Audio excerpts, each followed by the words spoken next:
If you entirely focus your training as a fighter on just being good at those 3 to 4 seconds, then you might get good at those 3 to 4 seconds, but you're not going to be able to do it more than 2 minutes, 3 minutes. You're certainly not going to be able to do it for 15 minutes. Now, that idea of the anaerobic capacity being trainable, it is, but it still has to be supported by the aerobic capacity. The VO2 max isn't everything. We need to think about what specific adaptation are we trying to bring about in that athlete's physiology at that particular point. In this episode of the Upside Strength Podcast, I talk with Chris Kirk, who's a senior lecturer in sports and exercise physiology and who has been conducting MMA research for many years. In this episode, we dive into the physiology of MMA, the role of RPE in sports, the importance of VO2 max for MMA fighters, as well as how Chris approaches conditioning and training in general with the fighters that he works with. Thanks to All You Need Nutrition for sponsoring this episode. You can get 10% off on your next order by using the code UPSIDE at checkout. Make sure you stay until the end of the podcast to know exactly why I decided to work with All You Need. And without any further ado, here's my conversation with Dr. Chris Kirk. Chris, welcome to the podcast. How are you doing? I'm good, Sean. Thanks for inviting me on. It's a pleasure to meet you like this finally. Yeah, absolutely. Likewise. For the listeners that don't know you yet, can you give us a brief intro, who you are and what you do, please?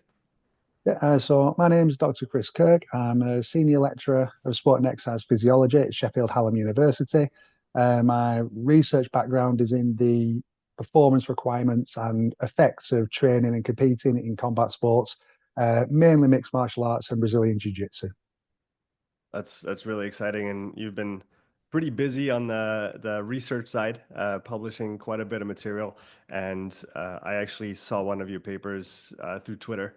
I found you there, and it was really interesting. We're gonna get into it, obviously, but broadly looking at aerobic capacity as quantified by VO2 max and the ability of doing work in an MMA context and trying to link those different concepts together. But let's take it back a little bit. How did you start getting interested in those types of elements when it comes to the research that you're doing?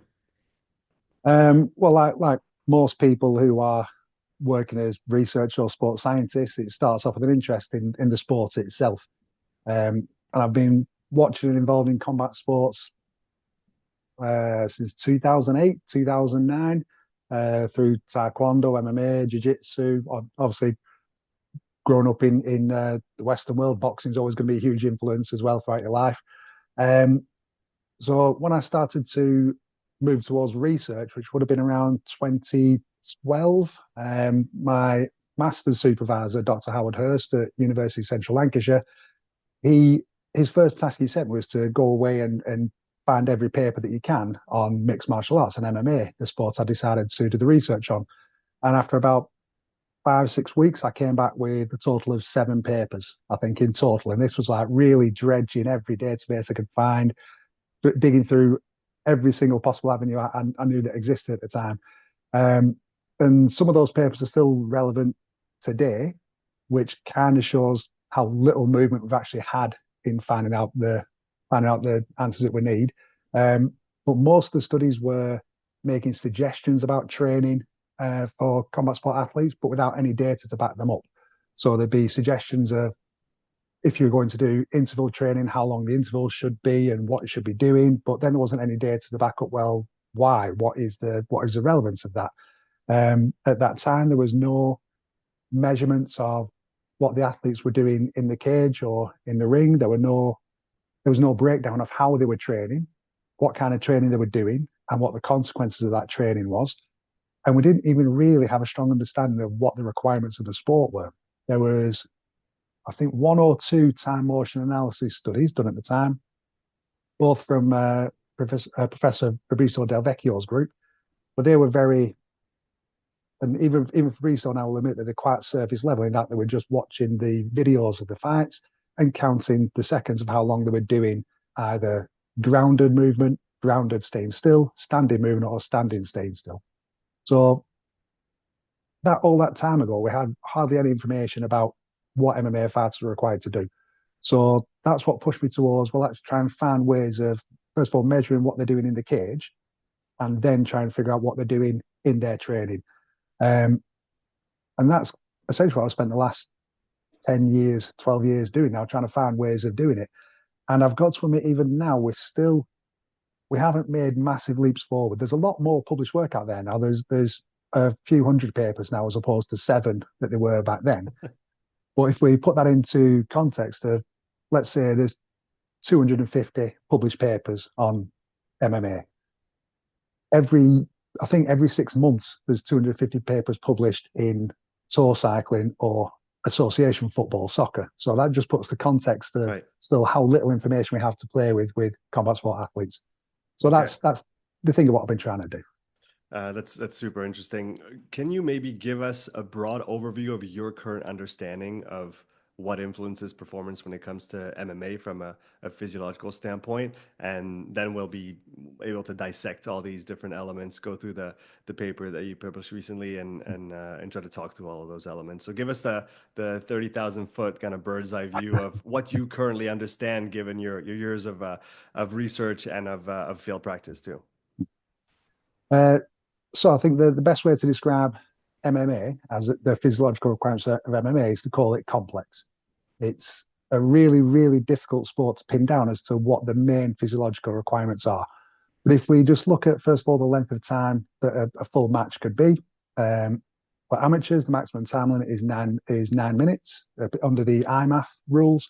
For professionals, it's 15 minutes, up to 25 minutes if you're competing in a world title fight or a fight that's deemed to be significant, let's say. So straight away we can tell just from that it's going to be a high requirement for aerobic energy resynthesis. If you're doing anything for 9 to 15, 25 minutes, you're going to need a high aerobic capacity for that.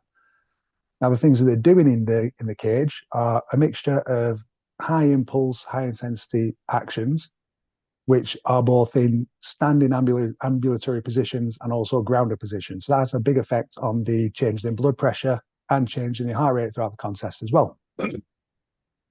Now, these high impulse actions obviously require a high force capacity, so you need to have a strong muscular system. We also need to have the term power is one that tends to get used, but I'm going to call it impulse just to make sure we're clear on what we're talking about. We also need to have high impulse in order to make sure the strikes you're hitting someone with actually hurt, but also that you can avoid those strikes. But you also need to have a high amount of isometric strength as well in order to hold those grappling positions and you're able to hold yourself in the appropriate positions in grappling positions, clinch positions up against the cage, in order just to hold your body in those strange positions. So we've got a sport where you've got high impulse requirements, high strength requirements, high isometric contraction requirements. Your blood pressure and your heart rate is going to be changing a lot because you're going from standing to grounded to standing to grounded. And you've got to do all that continuously for 15 to 25 minutes. So in one hand, it is an aerobic sport. But on the other hand, there's high elements of anaerobic requirements with a lot of strength requirements.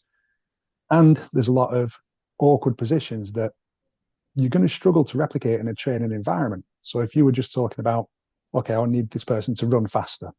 Well, okay, we know if we do squats, cleans, plyometrics, they're going to run faster. What kind of things can we do if we want that person to be stronger in a half guard position whilst they're turning over on one hip whilst blocking punches coming towards the head?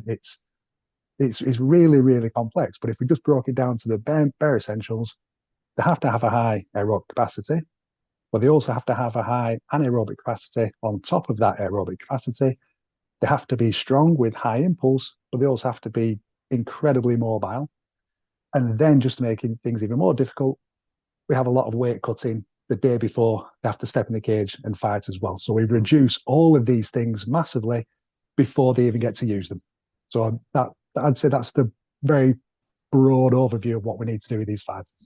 Yeah, that's really interesting when you put it like that. So let's dive into the paper that I believe recently was published. Yeah, it was last month, right? November 17th, from what I can see here, which is called The Influence of Aerobic Capacity on the Loads and Intensities of Mixed Martial Arts Sparring Bouts. What was the idea behind this study? What were you trying to investigate?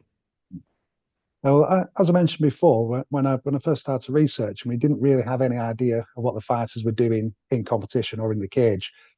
So one of the first studies I did was trying to measure what they do in the cage without affecting what they do in the cage. And the supervisor I was working with at the time, he introduced me to these units called catapult accelerometer units. And all of your listeners have probably seen them before. Most people call them GPS units because they're mostly used in football, soccer, rugby, to track the movement around the pitch whilst the players are doing the game. But these units also contain an accelerometer that will track the athlete's accelerations in the three cardinal planes. So up, down, side to side, front to back. So my first study was to find out, well, if we put these units on MMA fighters whilst they're sparring, is that going to give us an indication of how hard they're working and what their external load is? And it turns out that they're really quite good for doing that. They're sensitive enough to tell us the difference between when a fighter is throwing a kick to whether they're throwing a punch. They're sensitive enough to say whether they are the person doing the takedown or being taken down. So they give us a really good overview of how hard that athlete's working and what they're actually doing in the cage. So we've done a few studies over the past few years showing the reliability of these units, both in isolated actions for both striking and grappling movements. And we've used them in a couple of studies where we've just recorded the actual external intensity of the sparring matches, but also the external intensity of training. We've had 8 weeks of training where the athletes wore these units as well. We can talk about that side later on if you like. So then over the years, myself and a few collaborators such as Dr. Carl Lang-Evans, Professor James Morton, we've been collecting fitness data from fighters, particularly around their aerobic capacity, their VO2 max. And a lot of other studies have done this as well. And they all seem to find that on average, MMA fighters have a VO2 max of around 50 to 60 milliliters per kilogram per minute, with 60 really being the upper limit that we've seen. So if you're thinking of a high level, potentially international standard athlete, you'd expect them to have a much higher VO2 max than 50 milliliters per kilogram, wouldn't you? Because if you go for 3 runs a week just as a hobby, you're going to get way over that mark. And because we're all fight fans as well, we know the pattern of in the first round when you're watching a fight, both people, they're moving very rapidly, lots of action. Second round, it drops a little bit. Third round, with a few exceptions, it's much slower. With the last 2.5 minutes, they're barely walking through the process. So straight away, that tells us these guys aren't probably going to be fit enough in order to perform the actions they need to perform.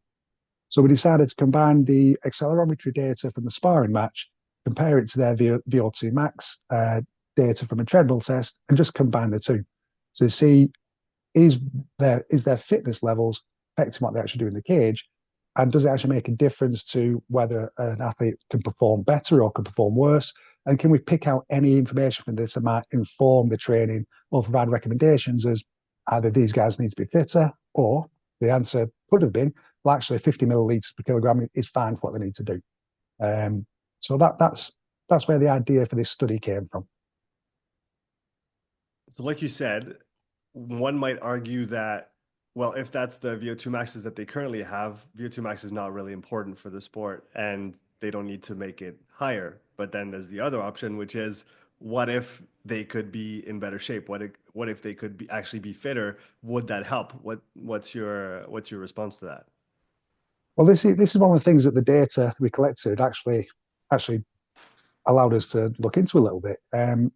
Because I agree with that initial argument of just because the VO2 max is high in other sports doesn't mean it needs to be high in every sport. And yeah, 15 minutes of continuous work is a long time to be doing continuous work, but 50 milliliters per kilogram might be fine for that work that they're doing. So the data that we actually collected in the study, again, with this group of 10 competitive professional MMA fighters, their average VO2 max came out at 53 milliliters per kilogram per minute, right slap bang in the middle of the range that all the other studies have shown previously. Now, when we put them into the cage, we put the accelerometer units on their backs and we recorded their player load, which is the overall metric that comes out of the units, for the full 15 minutes. And then we thought, well, we can split the group into the top 50% and bottom 50% based on their VO2 max. So the top 50% group, everyone had a VO2 max above 53. In the bottom 50%, everyone had a VO2 max below 52. Now, the player load data kind of showed us that there is a difference in the fitness levels and is affecting what they do in the cage. So when we looked at the player load minute by minute, throughout the entire sparring match, in the first round, the higher VO2 max group had a much higher external intensity. They were doing a lot more in that first round than the bottom 50% group. Into the second round, they're a bit more even, but I think 3 out of the 5 minutes, the top 50% group, they still had a much higher intensity output than the bottom 50%. I think there was only 2 minutes where they were roughly equal. When it came to the third round, again, as we expected from watching thousands of fights previously, they were both pretty equal. They were both kind of similar in terms of their overall external load, their overall output, until the final minute. And in that final minute, the top 50% group, they had a big end spurt. So they were able to push harder and go faster in that final minute. Whereas the bottom 50% group, their numbers went down in that final minute. So they couldn't match the end spurt of the top 50% group. Now, if we put that into a real world context, in the first round, if you've got one person who's doing a lot more at higher intensity, who's doing a lot more activity, a lot more action, chances are they're attacking the opponent with much more assertiveness, much more aggressiveness. They're looking like they're doing more. And the same thing in the second round. If you're spending 3 minutes doing more than your opponent, chances are you're winning that fight. And in that third and final round, if you're both roughly equal, but then in that final minute, you're able to start pushing the opponent, you're able to start pushing them back, and they're not able to keep up with you, chances are you're connecting on more attacks, chances are you're getting a takedown, chances are you're moving to a dominant position, you're winning that fight. So this even though this is fairly preliminary, I'm happy to say this is still fairly preliminary data in terms of saying that this is definitely the effect. But I think that this shows that the fitter someone is, they can do more in the cage. They can do more activity in the cage. Now, it might be that having just a slightly higher VO2 max, or even just in the high 50s or early 60s, that probably is enough for this particular event. You probably don't need a VO2 max into the late 60s, 70s, because it's still only 15 minutes / 25 minutes if you're in an important fight. We're not talking about a 3-hour bike ride here where you need the ridiculously massive engine. And we're also able to reflect this same effect, if you like, by measuring RPE in the sparring bouts as well. So at the end of each round, we measured the RPE of that specific round. And what we found was the lower 50% group, their RPE was in the moderate to high bracket on the 0 to 10 scale throughout the entire sparring bout. So by the third round, the average RPE for the bottom 50% group, the lower VO2 max, their final RPE, I think, was average of 8, which is way into the upper echelons of the RPE scale. The top 50% group, who had the high VO2 max, they were just moderate RPE all the way through. So they were perceiving the intensity and the difficulty to be moderate throughout. Now, this is related to what we call a hazard score in endurance sports, where the higher your RPE, multiplied by how long you have left in the match or in the race or in the event, the higher that number is, the closer you are to failure, the closer you are to fatigue, the closer you are to just having to stop. So if you put that into the context of MMA, if your opponent is feeling a moderate RPE in the second round, but you're feeling a high RPE of 8 or 9, that's your body telling you, we're close to failing here, we're close to fatigue. If you're close to fatigue, your force capacity is dropping, your anaerobic capacity is dropping, your psychological durability is dropping. So for me, these data indicate that all of these things are related initially to that VO2 max. If their aerobic fitness, which underpins everything we do, if that aerobic fitness isn't there, you're going to have a negative effect in the cage compared to your opponent. If they're fitter than you, they're going to be able to do more than you. They're going to be perceiving it to be less strenuous, less intense than you, which means they're probably going to be hitting you more often and putting you in worse positions, which as a fighter, you don't want to be hit more often and you don't want to be in worse positions. Yeah, and it definitely goes together with what you were saying about let's call it the top 50% group seem to be able to re-accelerate in the last minute of every round and push, whereas the top 50 couldn't actually match the top 50. So that would go together with those lower RPEs throughout each minute and or throughout each how do we call those? Each round, sorry, Mm, or each interval. And yeah, you're closer to your limit, and you don't have as much margin to actually push back and accelerate towards the end and maybe make the difference there, right? And if not in the fight itself, in the eyes of the judges, which at the end, if there's no, if it goes to decision, this is where the match is going to be won or lost. It's interesting that you used RPE. It's something that I used to frown upon a few years back, and then I started seeing Steven Seiler and some other big names in the endurance space using it and putting it forward as something that was valid and valuable. In my mind, initially, I love physiological data. I love testing lactate, moxies, and all that stuff. mm, And so for me, you needed to measure something inside the body if you wanted a real number. And for me, what the person perceives as the difficulty was not a real number, it was mm. subjective. And so it was to be put aside. I've done a complete 180 on this in the last couple of years. And I believe now RPE is probably one of the most important metrics when it comes to training and regulating intensity and quantifying load. And you can do so much stuff with it, and everybody has it between their two ears, right? We have so many feedback loops. Talk about this a little bit, how the feedback loops inside the body work when it comes to RPE, and how actually validated the metric in and of itself is in sports in general. Yeah, I think RPE is a really, really powerful tool if it's used appropriately, and if the athletes, if the participants in the studies are assisted and trained in how to interpret the numbers on the page and how to link those numbers and the anchoring statements to something they're actually experiencing. Um, one of the downfalls of RPE is that people will just grab a sheet and just stick the sheet in front of the person's face and say, "What do you think? How hard was that?" Which it isn't how it's designed. We do need to go through a process which could, depending on the athlete, take 2 or 3 weeks of work to sit them down and say, okay, that session that you just did, how did you rate that on the 0 to 10 scale? And it's about to say it's a 4. And then following day, you need to come back again and say, okay, we did that very similar training session again. How difficult did you find it this time? Oh, it was a 6. And then it's a conversation as well. Why was that more difficult? What was more intense about that? Why did you find yesterday's session harder?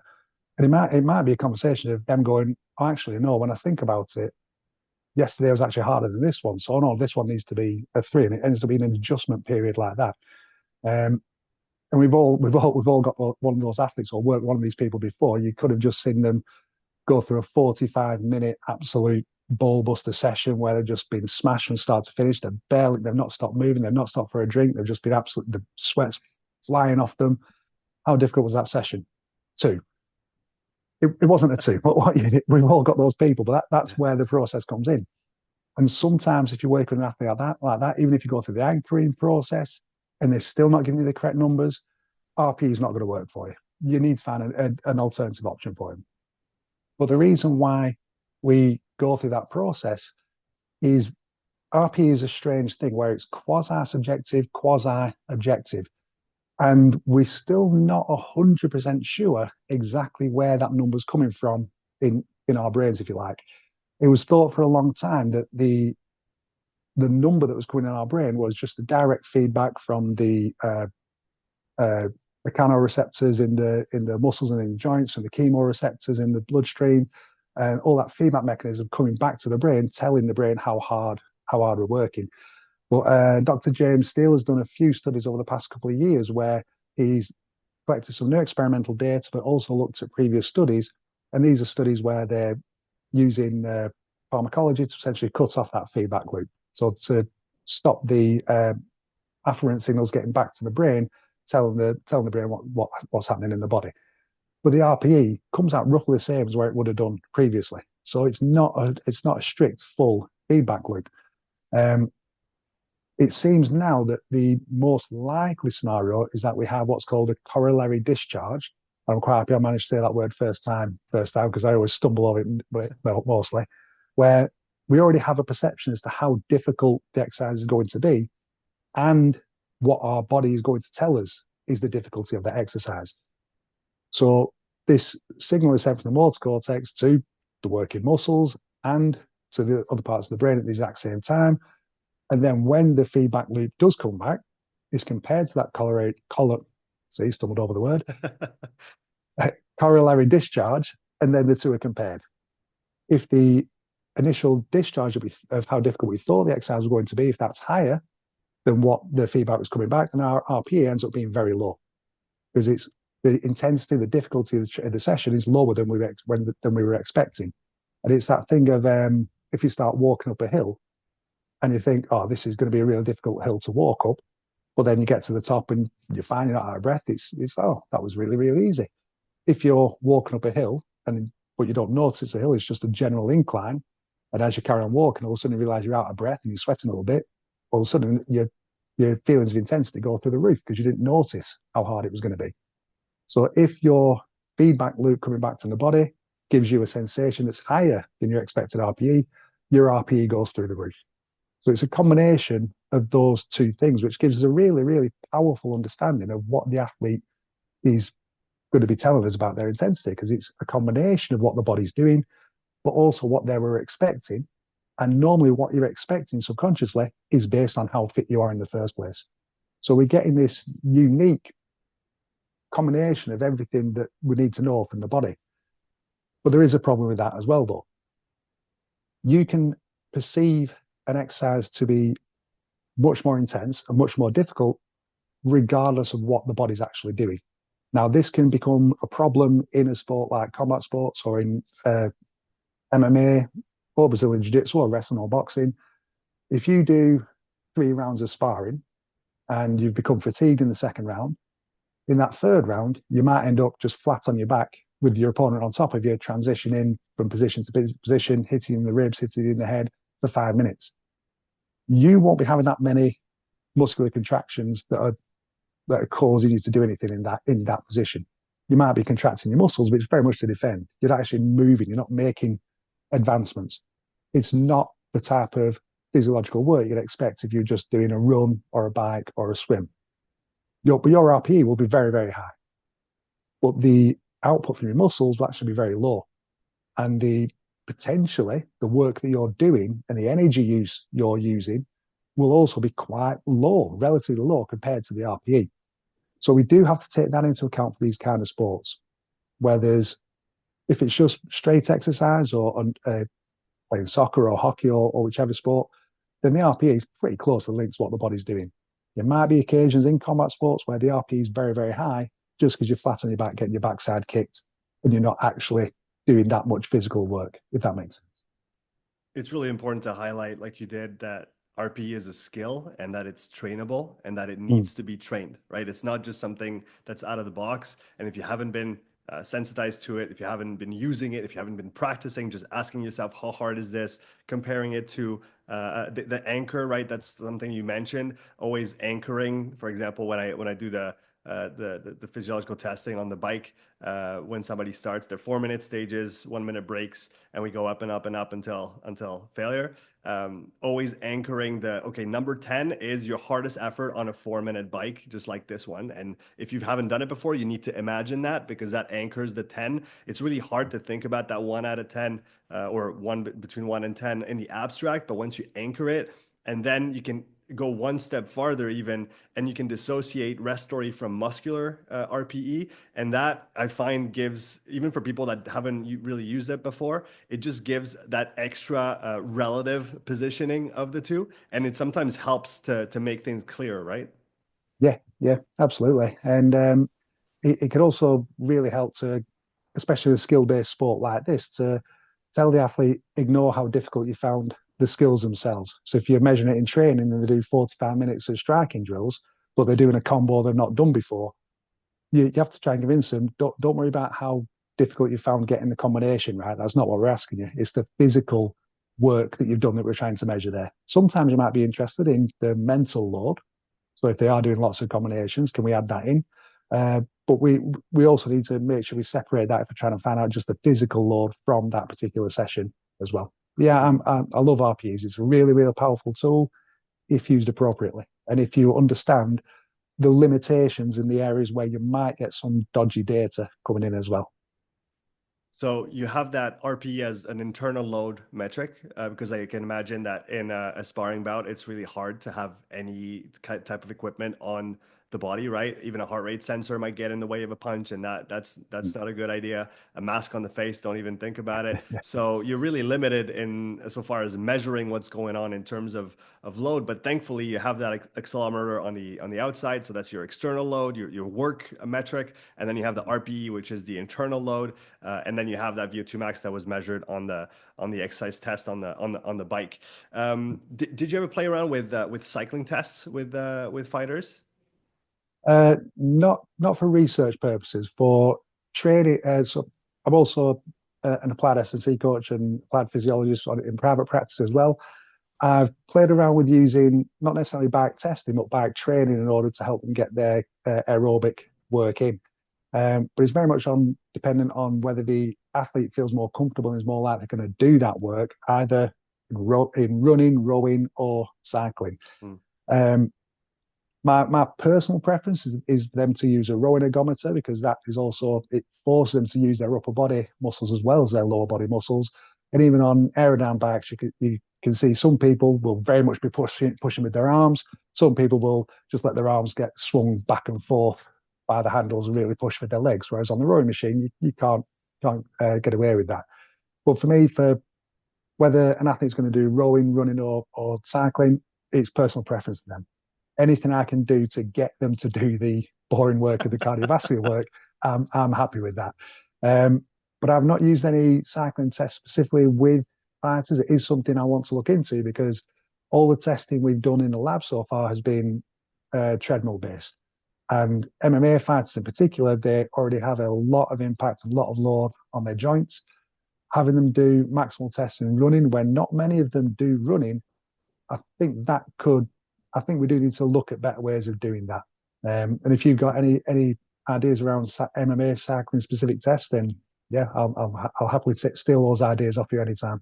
Yeah, I was actually thinking about that while I was reading your paper, thinking about the bike itself, because you did that exercise test on the treadmill. You got your VO2 max measured. You got VT1, VT2, you got percentages of VO2 max at those two inflection points.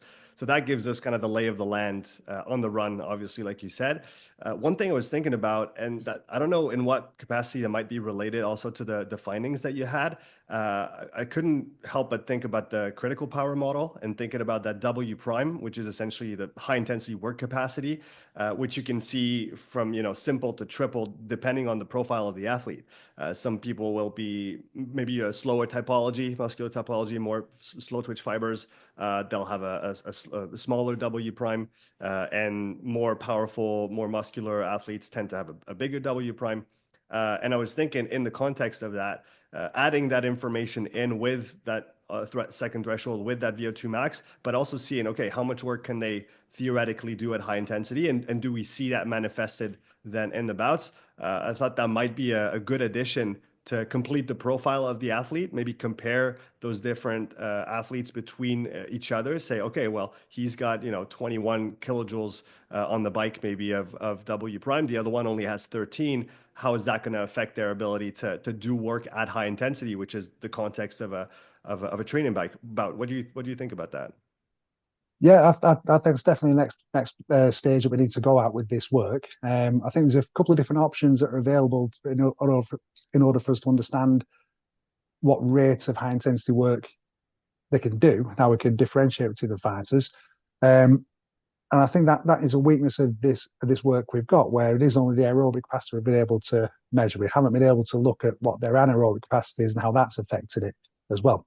And we can actually see that there is definitely a strong anaerobic effect in the data we have got from the curvature. For the people who haven't read the paper yet, we've provided a series of plots showing the relationship between the VO2 data and the player load.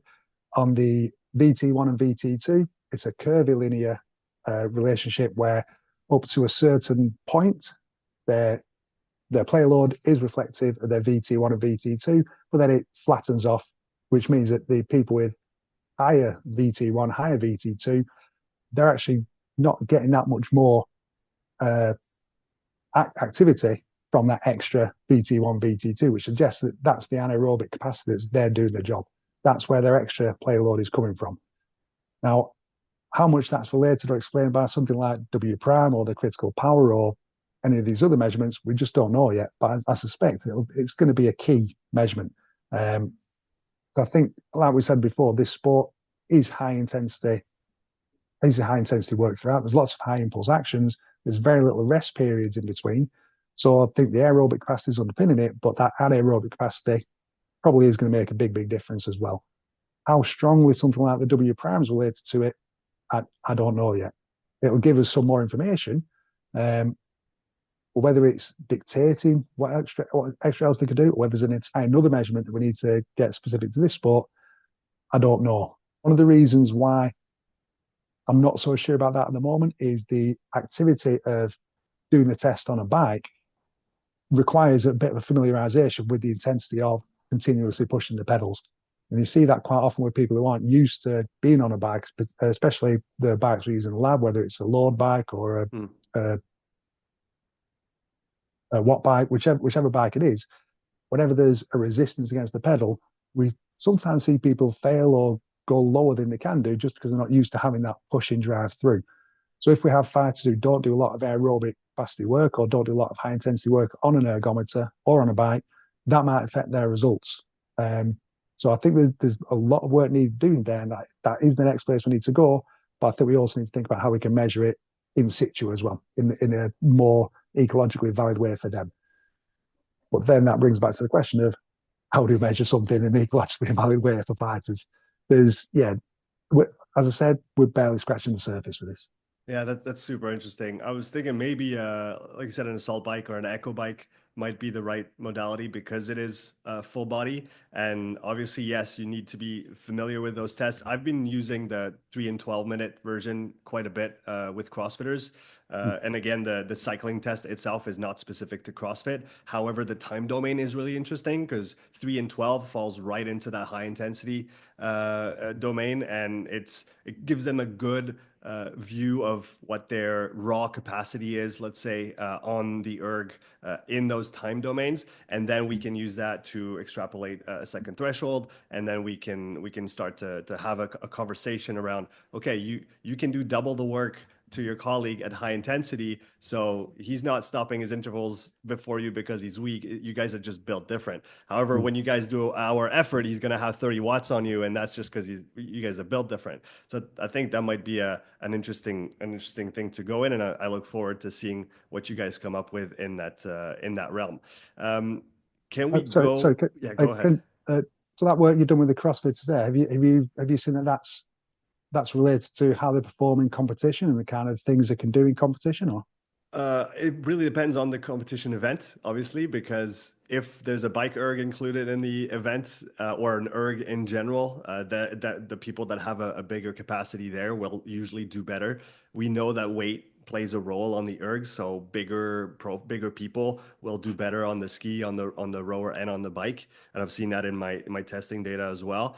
I see the conditioning side on the bike especially as GPP and the underlying conditioning that is going to help them to train more, recover faster, and do more high intensity work essentially. So I try to get out of the specificity realm because CrossFit coaches do that much better than I could ever do, and I just try to stay on the physiological side, on the general side, and I just view the testing as, okay, where is your baseline compared to the population of CrossFit competitors, and do you have enough? Right? There's obviously a point where you have enough and you don't need to train more. I have an example. I had a CrossFitter that I worked with for a little while. We did an initial test, and he already had some solid numbers, upwards of 60 of VO2, and on the step test. And obviously, the end stage is always going to vary depending on the protocol that we use.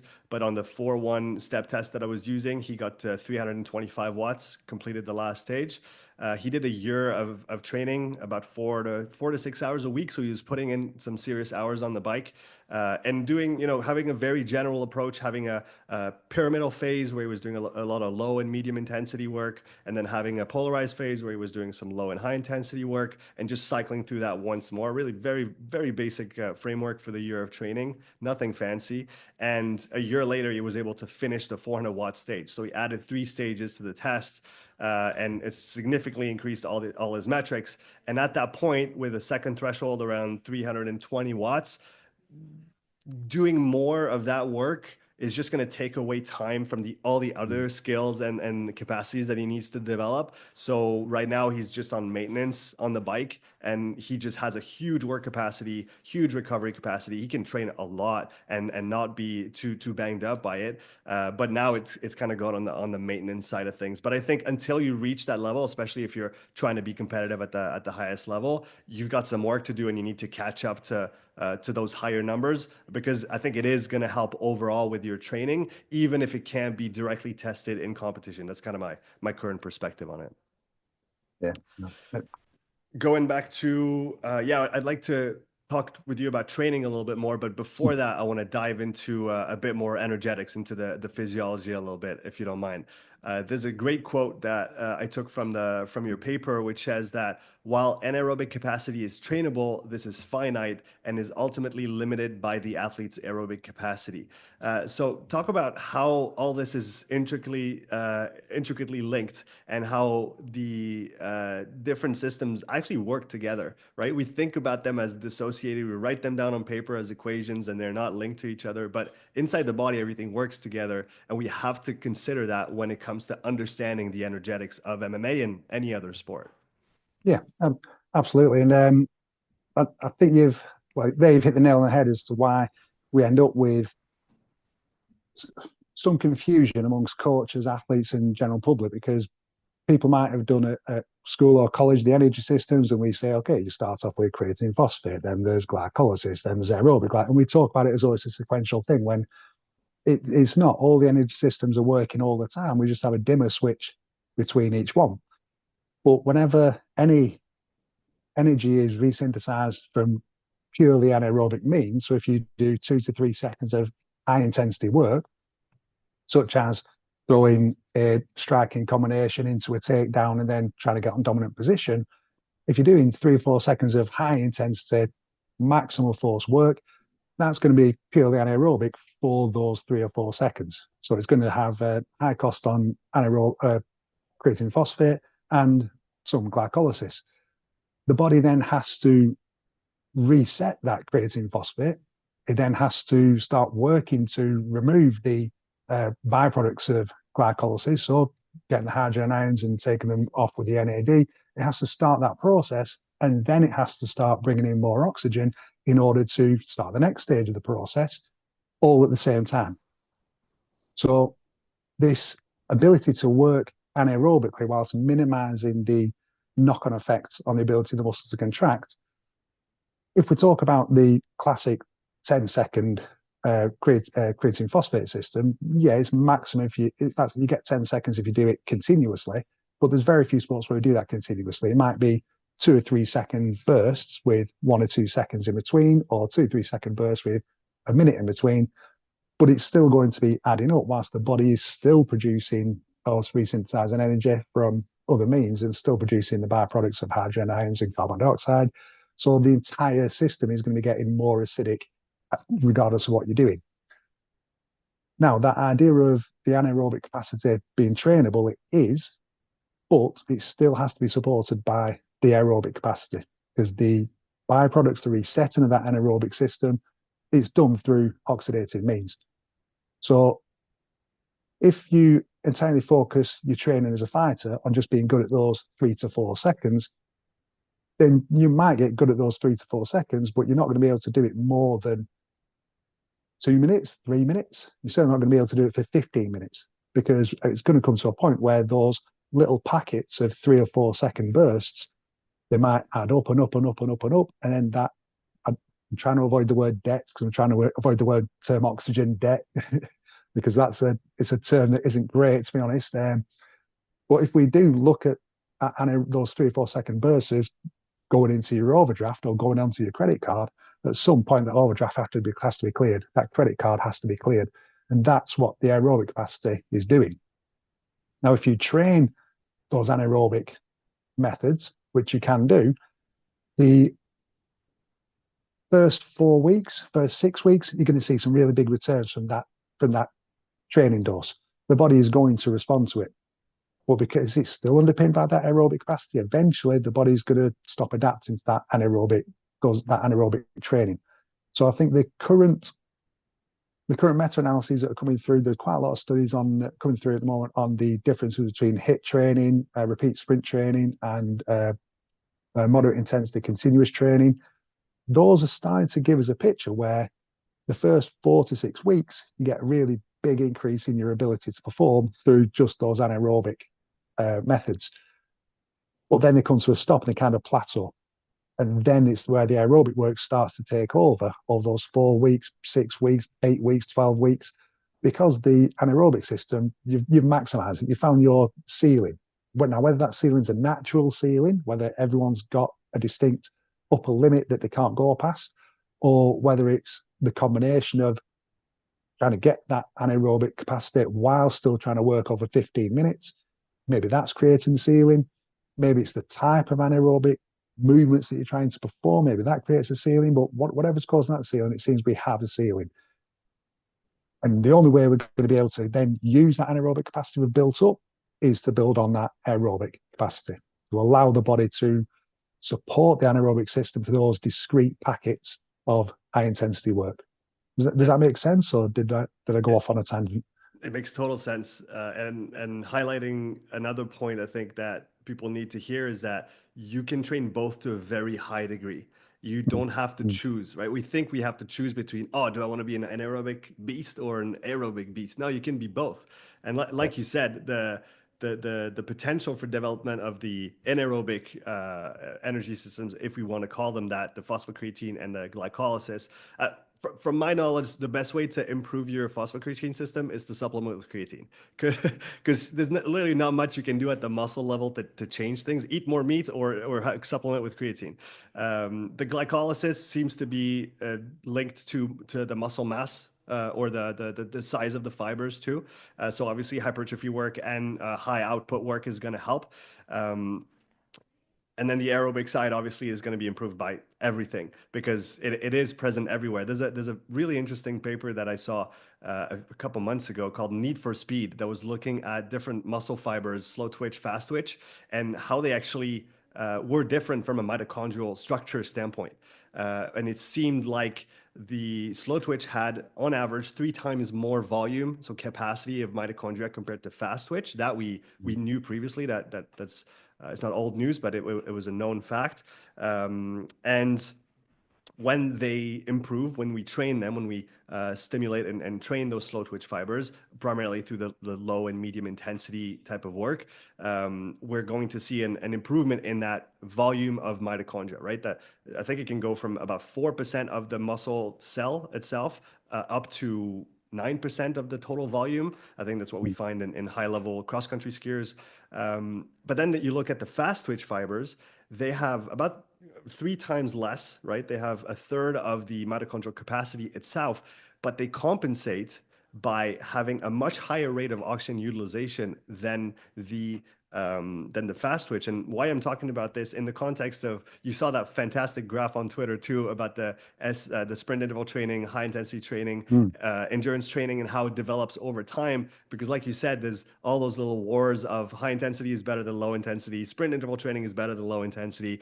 And if you look at a 6-week study or an 8-week study, all those things are true. But if you start to look at it outside of the time frame of the study, which is pretty short, right? It's what? It's a training cycle, 8 weeks, 12 weeks. It's pretty short. But over a year, your potential of development is much, much higher on the low intensity side than anything else. And one thing that I had seen a while back, relating back to mitochondria, I'll try to tie it all together, is that sprint interval training seems to improve the respiration function of the mitochondria. So you can use more oxygen per unit of mitochondria. And then if you do low intensity training, then you train more the capacity, so you improve the volume of the mitochondria. Doesn't that just have to do with which fibers you're recruiting and fatiguing, right? If we look at the intensity spectrum, at low intensity, you use the slow twitch fibers, and what do they do to adapt? They build more mitochondria. Fast twitch fibers, how do they adapt? They use more oxygen per unit of mitochondria. This is their mode of functioning, and this is how they do. And so those different types of training are going to recruit different structures, and we're going to adapt those structures differently depending on what we're training. Does that make sense? Yeah, absolutely. And it comes back to the classic starting point of dose and effect. The body will respond to whatever dose you give it. And wait, rather than thinking about, so the argument between, oh, it's all hit training or it's all moderate intensity training, that comes from just everyone focusing, well, not everyone, but broadly focusing on, well, what happens to the VO2 max? Well, the VO2 max isn't everything. We need to think about what specific adaptation are we trying to bring about in that athlete's physiology at that particular point. So if we need the slow twitch muscle fibers to be able to use use oxygen for a longer period of time, then yeah, the best idea would be moderate intensity, continuous work for a moderately sized block. But if we want our athlete to then get better at working at those high intensity, working in those 3 to 4 second packets as hard as they possibly can, well, we need to affect what's happening in the muscle.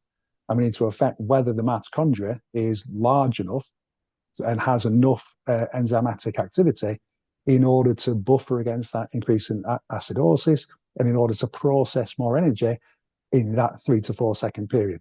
Mm. So we have to do training that's going to force the body to do that. Well, how do we do that? We have them work extremely high intensity for extremely short periods of times, but lots of times over in quick succession. So is that dose effect? It depends on what you actually want to manipulate in the cell itself in order to get the output that we need. So yeah, if we try and get my students to think about this all the time. Don't worry about all the big fancy words. Don't worry about what they're going to do on the pitch. What's the dose? What's the effect? What's the effect you want? How do we get that dose? And when you start thinking along those lines, it becomes a very simple job to program a training session for an athlete at the right time. Think about the specific effect you want, then give the dose for that. If that dose is repeat sprint training at that point, great, crack on.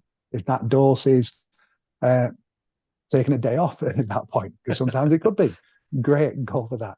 And I think that figure you mentioned, I think that is a really, really good figure for demonstrating this. And that's something that I'd already gone past this point in my teaching this year when that paper came out, but that's going straight to my slides for next year because I think that really demonstrates what are you wanting your athlete to do at this point. So let's focus on that for now. Yeah, absolutely. There's one thing you mentioned earlier that I have a hard time wrapping my head around given the data that I'm seeing when it comes to phosphocreatine. So we know it's the first means of resynthesizing ATP once we use that energetic currency to contract muscles and relax muscle fibers. Now, if you look at, there's quite a few studies that show the kinetics of phosphocreatine and of SMO2, of muscle oximetry, and how those two are tightly coupled. So when SMO2 goes down, when we measure SMO2 with a Moxie or what are the other ones on the market right now? There's Moxie, there's TrainRed. Those are the main ones that are used in research as well. You see SMO2 go down. If we were to measure phosphocreatine, we would see it go down as well. You stop the activity, SMO2 goes back up, so you resaturate the oxygen levels in the capillaries where it's measured, and phosphocreatine goes back up as well. So in that sense, and we see that from the onset of exercise, right? If you're resting and you just start an all-out 30-second Wingate sprint on the bike, your oxygen levels are going to drop dramatically right away. So we talk about that phosphocreatine being active for those 10 seconds, but isn't it just linked to the essentially systemic reserve of oxygen that's already available there and that we are going to use in parallel? So we're going to use that phosphocreatine because it is the buffer, but we're also using that oxygen right away to put it back together. And isn't it that when phosphocreatine is low after the first 5-10 seconds, do we stop using it, or is it just the flux that keeps on going, but the measured levels are low? However, the underlying recycling and resynthesizing just keeps going on and on at a much higher rate. What do you think about that? That is a great question. So are you thinking that when we hit that low limit of the 4 to 5 seconds, are you considering that to be the start of the crossover point, so the body will start to preserve creatine phosphate, or are you seeing it more as the body will continue to use that creatine phosphate, but now it's switching over to glycolysis at the same time? Which way are you thinking with I, that? I think that phosphocreatine, from what I understand, phosphocreatine always the first means of putting back ATP together because it's the fastest way. So even though we can measure phosphocreatine as the buffer when we're resting, and then we measure it low when we're in activity, does it mean that it's actually low, or is it just that the flux that we don't see that keeps going in the background, essentially, right? So phosphocreatine doesn't stop being used because it's always the first means of putting ATP back together and fueling muscle contractions. However, the underlying flux now is more elevated, if that makes any sense. So it's like an Yeah. underground current almost that is much bigger than initially because we were at rest.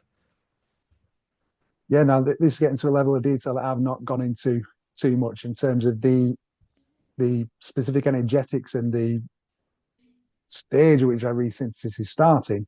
Uh, I think a good person for you to speak to about that particular thing would be one of my colleagues, Dr. Tom Martin Wilkinson, and he has spent many, many years looking at this cellular changes in vitro during exercise for this particular type of thing.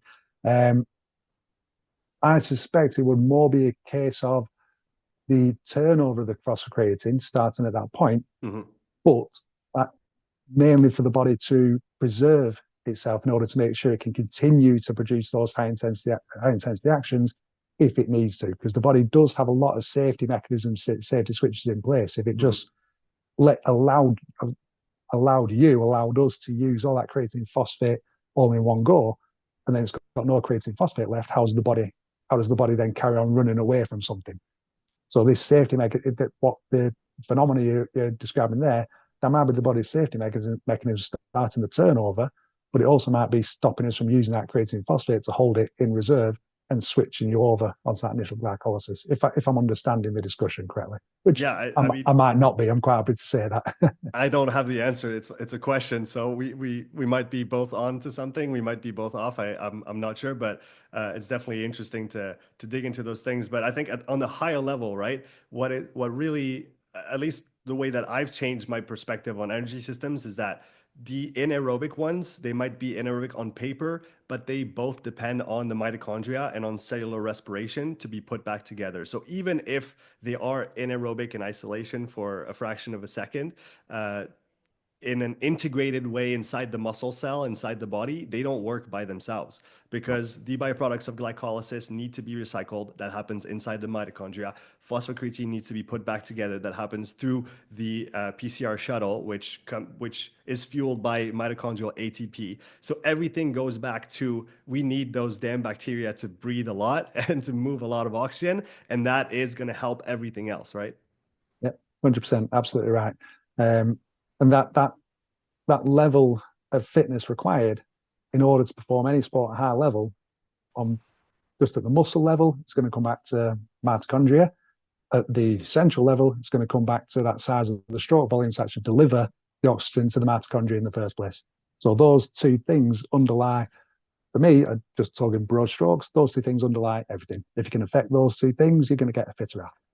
Yeah, 100%. And then you can maybe add on the endurance side the components of oxygen transport, so the blood volume that's available, the hemoglobin mass, the vasodilator capacity of the athlete, that essentially linking right that heart and that mitochondria, bringing that oxygen from the environment down into the cell. And if we can affect all those things with training, we should be better. Yeah, yeah. So let's get into it. Let's talk about training Hmm. and what type of training we're going to implement. So we talked about the very complex needs of MMA as a sport on the energetic front and on the physiological side of things. But now, concretely, we need to go and train those things. And like we were just saying, I don't see the energy system model of thinking as a good model to think about training. I think it's too restrictive to think I'm going to train my phosphocreatine system, I'm going to train my glycolytic system. And I think going back to what you said, the intensity spectrum, and we can measure that, right? That's been well documented in endurance research, low, medium, high, very high intensity, or moderate, heavy, severe and extreme domains. These things we can measure. This is essentially what you were measuring with the graded exercise test. That seems to me like a much better starting point for thinking about and planning training, because now we know what type of intensity is going to have what effect on the body, what type of structures are we going to be fatiguing, recruiting, what type of reaction are we looking for, right? The dose and the response. So talk about how you think about conditioning training for MMA on a broad level, and then we can dig into the details. Yeah. So I think you're right that the traditional endurance model doesn't necessarily fit for combat sports, but I think it's mainly because it's maybe too simplistic what the athletes need, but also because the kind of training that they're going to be doing on a daily basis, with it being very much a skill-based sport, and they have such a wide range of skills that they have to cover. The overwhelming majority of their training is going to be on the mats doing technical work, and it's going to be very, very stop-start. So a few years ago, we published a paper where we observed MMA fighters training for 8 weeks and just sat back and watched what they did and recorded how much time they spent doing each activity and an RPE for each activity, with a fatigue rating at the end of each training session. Very, very simple data to collect, but it really revealed that if they're doing a 2-hour training session, the VO2 max isn't everything. I can't remember off the top of my head, but I think the average amount of time they were sat doing nothing was about 50 minutes in a 2-hour training physiology. Because it's a coaching session. They're talking to the coaches, they're having the next drilling parts explained, they're having their technique broke down, they're having drinks, they're putting the hand wraps on. So half the session, they're not moving, they're not doing any exercise. And that's interspersed throughout the entire session. So then when you look at the actual training techniques that they're doing, the movements that they are doing, it generally split into 3 even sections, regardless of whether they were drilling, striking, grappling, wrestling, jiu-jitsu, whichever type it was. They'd have about 30 to 40 minutes of drilling, and it will be just going through step by step the technique, stopping, changing the technique slightly, stopping again, changing it again, swapping partners. Then they'd do some open technique work. So they wouldn't be stopping and starting. They might do 3-minute periods of, okay, you two just walk through this combo. So block, stab, block, jab, hook, grab the leg, reset.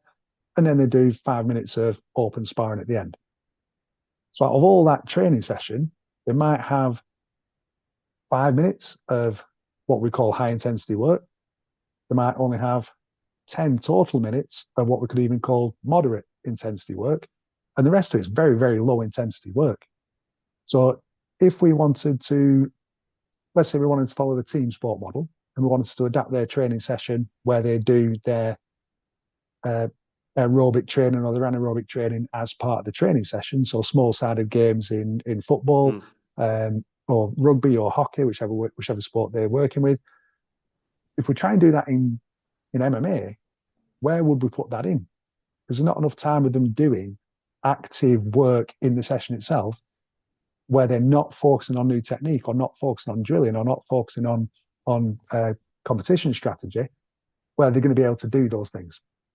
Now, an argument that coaches tend to use with us quite a lot is, well, we do Shark Tank rounds at the end. Okay, so they might do 3-minute of Shark Tank rounds, but by the 3rd minute, because they're the person, they've got one person in the middle, and they've got a fresh partner each time. By the 3rd round, they're in that position where they're led flat on their back, barely moving, just holding position. It's not providing that dose. So I don't think we've got a sport where you can affect the training session itself in order to get that adaptation. It has to be an additional thing we add on outside of the training venue, outside of the mats themselves. And this study that we did with these MMA clubs for the 8 weeks, I think we recorded, again, it's a few years, so the numbers might be slightly wrong. I think we recorded 420 individual training sessions. Less than 20 of those could be described as strength and conditioning.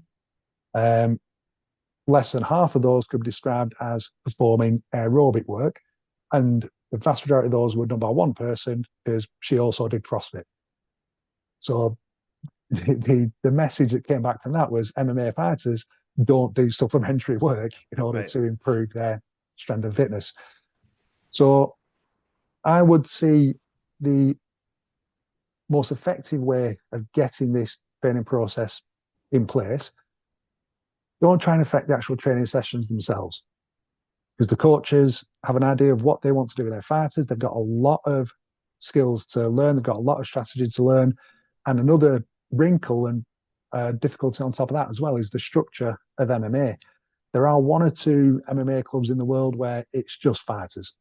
It's just 12 guys, 12 people on the mats, all pro fighters, all getting ready for competition. Every other MMA gym in the world might have 40 people on the mats. 4 of those are fighters. Everyone else is a paying customer. So you can't really change the training session for the 2 people who are getting ready for fights at that point when you've got 35 people keeping the lights on and paying the coach's mortgage. So my broad strokes approach to getting fighters ready for competition, particularly from the aerobic side, is outside of training camp. So if they don't have a fight coming up, 2-3 times a week, just do moderate intensity, continuous training, 30 to 40 minutes at a time, whether that's on a bike, whether it's on a rowing machine. If they like going for a run, which some of them do, then go for a run. The difficulty with that is they find it boring as hell, just because they got into combat sports for a reason. They like the excitement, they like the impact, they like the go process. So a lot of the guys I've worked with, I've made sure they've got a Netflix account. I've made sure they've got a tablet that they can balance on top of the rowing machine and just 45 minutes, just watch something, catch up on your TV shows. When it comes into camp, however, I think that's a perfect time to start incorporating things like long hit intervals, bringing in the 3-minute periods with 2-minute passive rest, and start to build those up over the first 4 or 5 weeks of training camp. Because then that started to get that high intensity muscular contraction in there. It's still bringing that aerobic central dose as well, but it's avoiding the maximal intensity aerobic work, because at the start of a training camp, they're going to be doing maximal intensity work in their technical training themselves. They're going to be increasing the amount of sparring they do. They'll be increasing the number of sessions on the mats that they do, which means they're taking more impact. They're getting more muscular trauma. They're being put in more awkward bodily positions. So we don't need to be adding a massive dose of high intensity work on top of that. Now, the final 4 weeks before competition, I think that's the time where maximal intensity work, the repeat sprint training needs to be incorporated. Because the way I look at the repeat sprint training for a combat sport athlete is that's their peaking period. That's the point where we've had, hopefully, 2 months of moderate intensity work to just nice and gently increase that aerobic capacity. We've had the 4 to 6 weeks or so, it depends on the length of the camp, of those long hit intervals to further boost the aerobic capacity, but start that muscular adaptation, start the mitochondrial adaptation to that acid buffering. In that repeat sprint period, that's where we're just focusing on muscle buffering capacity. That's where we're really going to be focusing on increasing the mitochondrial ability to buffer against that acidic buildup, but also start to really peak their nervous system to bring those high intensity contractions as well. So that's my broad overall strategy for getting this kind of training in with a fighter. And really, when you look at it, it's no different to what we would expect to see from a 400-meter runner, an 800-meter runner. It's because it's the same. They've got pretty much the same leading times for big competition, and we're trying to build the same things on top of their training. The other benefit of that is it should be a minimal training dose for them. If most fighters have a VO2 max of 50 to 60, they're not going to need a massive amount of training load or training volume to get those extra benefits. So if we can get them to do 2 to 3 sessions of these per week, maybe bring up to 3 or 4 in that repeat sprint training final last 2 weeks, I think that will give enough training dose to get the effect that we need without adding on top of their already high impact training that they're doing, and also without affecting the work on the mats. And I think that's probably one of the best selling arguments we can have with our athletes that are resistant to doing the endurance work is, and that I take that quote from Alex Hutchinson, great book called Endure, for those who haven't read it, who said that the best training is the one you've never done and the best stimulus is the one you've never felt. which Yeah. is true because the accommodation principle tells us how the body's going to respond to a given stimulus. And if it's a new stimulus, you will respond more and easier than if you've already been beaten to death with it for 5 years, right? So that easy work, and I was smiling when you were talking before because the number of parallels with CrossFit is just are too many to cite. They're very similar sports. In if we come out of the very specifics, if we look at the mixed modal nature, the high skill nature as well, having to train many different components, so time is always of the essence. And nobody has time to do the boring endurance stuff because you have to train for your sport. And I think that also stems from a misunderstanding of the specificity principle, right? I see a lot of coaches and athletes still think that specificity means that all training needs to look like my sport. Mm. But that's not what the specificity principle is, right? What does it actually mean? It's that dose effect again. The specificity principle is whatever stimulus you place on the body will respond to that Mhm. stimulus, and whichever tissue is being placed in a negative environment, that's the tissue that will respond. We are, and this is a statement I always say to my students: the aim of our training is to make the body think that part of it is going to die. That's where the stimulus is coming from. So if you're putting the muscle tissue itself in an acidic environment where it's going to struggle to resynthesize energy, the body will think that muscle tissue is going to die. I need to improve the ability of that muscle tissue to survive in this environment. And that's the training response that we bring. So that specificity is attack the physical tissue that you want to be better with that training. Yeah, exactly. And once you understand that, like you said, you laid out a very simple framework for planification and periodization, right?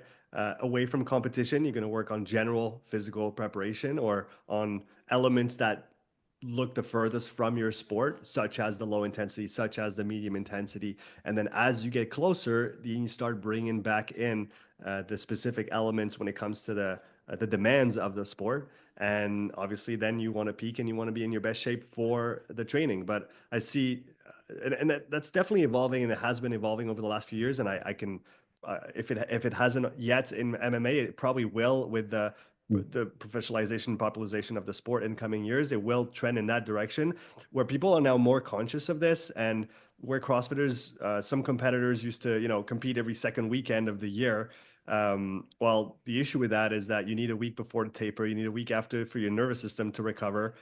Do that 10 times in the year. That's 20 weeks. That's 40% of your training year where you didn't actually get better. You just competed. And of course, there's an argument for you need to be good at your competition. You need to be able to perform in competition. So if you suck at 3, 2, 1, go, and you need to be there on the floor, then you need to practice that.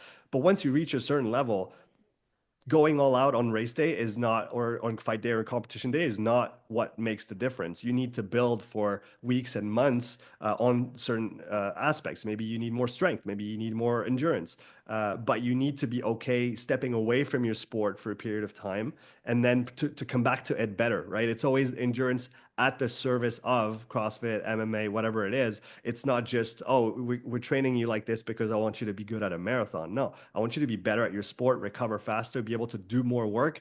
And once that clicks, and I know it takes a little while, but once it clicks, then people are in, and they'll do it because they can actually feel the difference, right?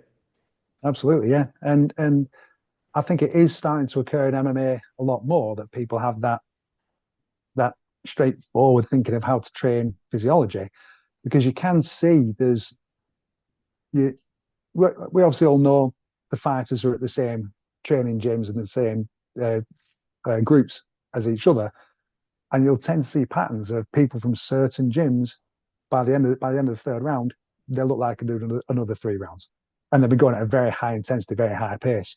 Or you see if they fight in November and then they come back and fight it straight away again in January, that fitness level is still there. They don't look beat up. They don't look like they're worn down. And their other training members, their other training partners will look very similar in their fights. And that tells us that there are some gyms that are doing this kind of work with their athletes. I'm going to name check City Kickboxing in the Southern Hemisphere. Their fighters can always fight at a very high intensity, and they do not look tired at any point during the fight. those guys are training their athletes like athletes. They've got absolute killers, they're real fighters, but they are athletes. And you see other gyms where they've got fighters, but by the end of the second round, they've not got much left. And if they fought in November and tried to fight again in January, they come into the cage and they might have one good round in them. Those are gyms that they're producing fighters, skilled fighters. They're not there yet with the athletic training, and it's starting to get better and better. And I think in the last 5 years alone, we've seen a quantum leap in terms of the quality of athletes coming through in MMA. Not because more natural athletic people are coming into the sport. I just think it's coaches have figured out we need to train them like athletes now. And I don't think we've got. I don't think we have a background of natural athletic people coming into MMA, because why would you? If you're a natural athlete, you go into a sport where you're doing millions in a year. You wouldn't get beat up for 20 grand. we still get fighters, but the sport itself, the people involved in the sport, it's maturing to a point now where they are getting trained as athletes. Whether that continues or whether it carries on just being a few small pockets of people doing a good job, we're still yet to see. But it's much better than it was 10 years ago. Back to another thing you were saying, when athletes, fighters say that it's boring and they don't want to do it. Another advice that I would have for people that think that way right now is that at some point, if you really want to be the best that you can be, you're going to have to do stuff you don't like doing. Mm. And you can't just hide behind it's boring, or some CrossFitters would say, yeah, but my bum hurts on the bike because I spent an hour sitting on it and now my bum hurts. Well, like you go throw yourself at the wall 5 times a week doing insane shit, and now you're telling me that your bum hurts because you've been sitting on a bike for 2 hours in the week. So I think, yeah, we need to also put things into perspective. If you're training just for pleasure, for leisure, for a hobby, then that's a different conversation. But if you have competitive aspirations, if you want to be the best, if you want to beat other people on the competition floor or in the cage, you need to give yourself the means to do that. And that's going to go through things you like doing, but also things you don't like doing. What are the other things that fighters don't like doing, but they should be doing a little bit more of to get better in their training? Uh, well, it brings on to the other side of the training side, the weightlifting. So actually lifting heavy things and Mm. becoming stronger. I'd say in MMA, the idea of being fitter certainly started to grab a hold. The idea of becoming stronger, that is still very much kind of ignored quite a lot. There's still very much a traditional element of I don't want to lift weights, I don't want to get more muscular. It'll slow me down, or it'll make it harder for me to cut weight. Um, and this cultural thing around lifting weights means big muscles. It means Jay Cutler. It means just being a huge, slow person. That's still very much a cultural thing that we have to struggle with, because it's not just a cultural thing in the sport; it's culture in general. Yeah. So and I am aware that I'm probably not the best person to deliver that message, because I do like lifting weights, and I do like lifting weights to get bigger muscles, and I'm quite big myself. So if I'm stood there telling a 60-kilogram fighter you need to lift more weights because you need to get stronger, then they're going to look at me and go, well, no, you're big and slow. I'm like, yeah, but I'm not a fighter and I'm 43. So it's like, it ends up being that conversation. So the strengthening side of it is also a key element, but trying to get the message across that we're trying to make you stronger to produce more force, and then allow you to be more powerful by bringing in the high impulse exercises like cleans, like trap bar jumps, things like that. But then also trying to incorporate that around their technical training, where they are going to have sore joints, they are going to have a sore back. They do pick up a lot of injuries, particularly around the shoulders, particularly around the neck. So even trying to incorporate trap bar jumps during a final peaking period, just to keep that impulsive intensity high. If they've got a bad neck because they've been doing wrestling drills continuously for 8 weeks, you're going to struggle to get those in. So that's an area which is difficult to incorporate. With MMA, with sports like boxing and kickboxing, it is easier to incorporate things like that because they don't have the grappling. They're not getting dropped on their shoulder by the training partner. They're not getting beat up in the same way. So getting the weightlifting incorporated with MMA guys is difficult as well. And then the other side of it is in the technical training side. Wrestling is really, really, really difficult, and it's really, really painful, and it's really, really frustrating, particularly if you're not already good at it. Now, obviously, in the UK, we don't have a wrestling background, right? Wrestling industry. Hardly anyone ever does wrestling outside of an MMA gym. Just near me, there's the Wigan Snake Pit, which is like anyone who's from a wrestling background, you will have heard of that gym. It's world famous, but they've got very few members because the wrestling just doesn't exist in the UK. So getting fighters to focus on their wrestling when they need to, when if they just want to be a stand-up fighter and they're used to doing that, they like doing that, getting to focus on the wrestling can be a argument from their technical coach as well. And quite often, if a fighter's already having arguments with their technical coach about doing more wrestling, and then I come along and say we need to do more weightlifting, the barriers come up straight away. Because it's just like, what, I don't want to do any of this. So that cultural aspect and trying to convince them that I'm not trying to make you massive, I'm trying to make your muscles more effective. That is always a difficult conversation as well. And then alongside that, you ask them to sit on a rowing machine for 45 minutes watching Netflix. It's the whole thing. It's the usual thing that comes with being an applied physiologist and S&C coach, that the conversation becomes more important than any of the textbooks you've read. And maybe one of the solutions you outlined is thinking of your training season or your competitive season in different phases based on how close or how far you are from competition, and not being afraid when you're far from competition to do maybe a little bit less of your sport, more of the general S&C you just mentioned, conditioning, strength, and then kind of fading that out or fading that with the specific work as you get closer. And then you can have the best of both worlds, right? I think a lot of people are trying to cram everything into one training week and then do that week over and over again for 52 weeks in the year.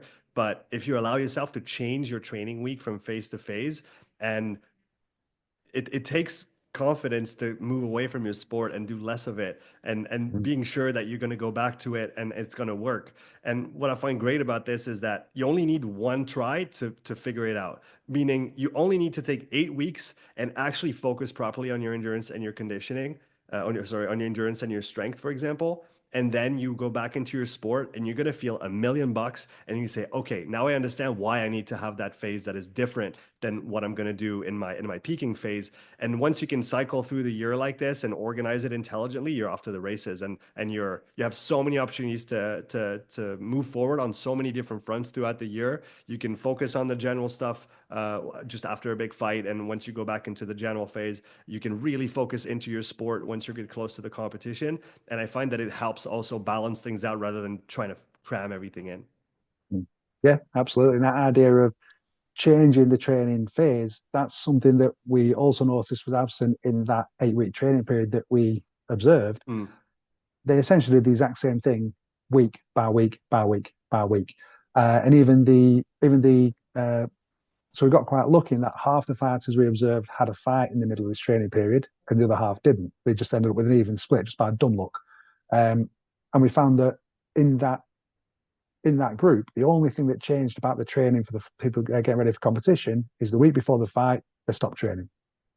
Absolutely nothing else was different about their training approach. The training duration, the load, the intensity, the things they did, all exactly the same as the group that wasn't training. So even just convincing fighters and coaches to, and in fact, I think they'll getting them to think about these things as a season rather than a training camp. I think even that could bring a big cultural shift in the way these groups think. So rather than thinking, okay, it's essentially January now, my next 4 months, that's the season. That's the first season. I'm going to be fighting in March. This is my season now. The next 4 months, that's an entirely different season. Don't worry about that. Don't think about that just yet. Chris, this is absolutely golden advice you've been giving for the last hour and a half. I want to thank you first for coming on the show. It's been really fun chatting with you, learning about your research and all the work you've been doing. And I really hope that people take away some interesting elements and apply them to their training or to that of their athletes in coming weeks and months. Is it okay for you if I link your paper down in the description for people to access and read? Yeah, absolutely. Please do. Yeah, definitely. So I'll do that. And where else can people find you if they want to follow your work or get in touch with you? Yeah, so I'm still on Twitter for the time being. It's Chris Kirk _AD. ASP. I am also now on Blue Sky under the same name. I do have an Instagram account, but I don't really use it, but it's still Chris Kirk _ASP. And if you want to email me directly, then you can on c.kirk@shu.ac.uk. And all of my research papers are available on researchgate.net or Google Scholar. Fantastic. I've put your Twitter, LinkedIn, and Google Scholar links in the description. So make sure you go check that out and give a little shout to Chris on your platform of choice. Chris, thanks so much again for coming on the show. And I hope to see you in the next one. Thanks, Sean. Thanks for having me. Before I let you go, I want to tell you a little bit more about this podcast sponsor. All You Need Nutrition is a high quality supplement brand proudly made in France. When they first reached out to me, my wife, who's a trained nutritionist, had a lot of questions about the different ingredients that they use. So we scheduled a call with Miriam, the mastermind behind the entire All You Need product line. After the call that lasted almost 2 hours, my wife was really impressed by their transparency and the quality of their products. She was excited to work with a brand like All You Need. And if my wife says yes to a supplement brand, I'm on board without hesitation. Personally, I love their whey protein. I use it after every strength session or mix it in with my yogurt in the morning when I want a little extra protein. It's not too sweet, the cocoa flavor is delicious, and it blends really well. Their one product is fantastic if you're looking for a light energy boost plus all the vitamins and minerals you might need